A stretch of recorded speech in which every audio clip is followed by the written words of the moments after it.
কেমন আছো আমার এই ইউটিউব পরিবারের সদস্যরা? অনেক দিন হলো কোনো ভিডিও আমি দিতে পারিনি, কারণ বিগত 1 বছর ধরে আমার সাথে জীবনে অনেক কিছুই ঘটে গেছে আমার পরিবারের সাথে। তাই আমার এই একটু একটু করে ধীরে ধীরে গড়া আমার এই পরিবারটা আমি মানে সময় দিতে পারিনি, কোনো ভিডিও দিতে পারিনি। নাহলে আমার এই পরিবার আমাকে অনেক সাথ দিয়েছিল। খুব কম সময়ের মধ্যে আমার অনেকটাই সাবস্ক্রাইবার হয়ে গেছিলো, মানে আমাকে শুনতে পছন্দ করতেন। এবার যারা করতেন না তাদের কথা আলাদা, সবাই তো আর সমান হয় না। কিন্তু আমি বিশ্বাস করি প্রত্যেক মানুষের মধ্যেই কিন্তু একটা ভালো দিক থাকে। আমরা কেউ ওই ভালো দিকটাকে দেখতে চাই না। আসলে কি বলতো, যখন কারোর প্রতি একটা কোনো আমরা খারাপ ধারণা করে নিই না, আমরা তখন তার ভালো দিকটা কখনোই দেখতে চাই না।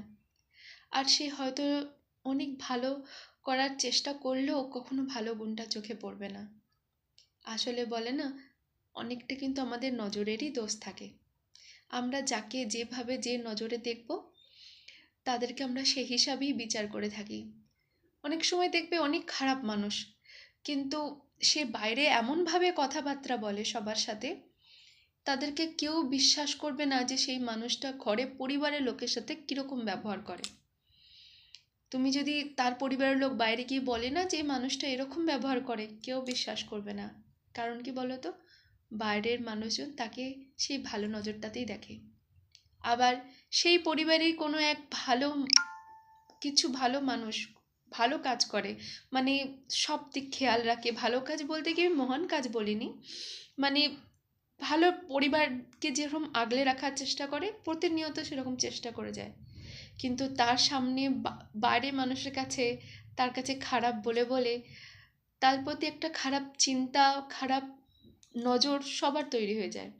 সে লাখ ভালো করলেও তার নজরটা কোনোদিন বাইরের মানুষের কাছে নজর কোনোদিন, মানে সে কোনোদিন নিজেকে প্রমাণিত করতে পারবে না। তাই সব কিছু আমাদের নজরেরই দোষ থাকে। তা যাই হোক না কেন, আমার মনে হয় এইসবের আর কিছু কারণ না যাওয়া আসাই উচিত। তাহলে জীবনে বিশ্বাস করে অনেকটা শান্তিভাবে বাঁচতে পারবে।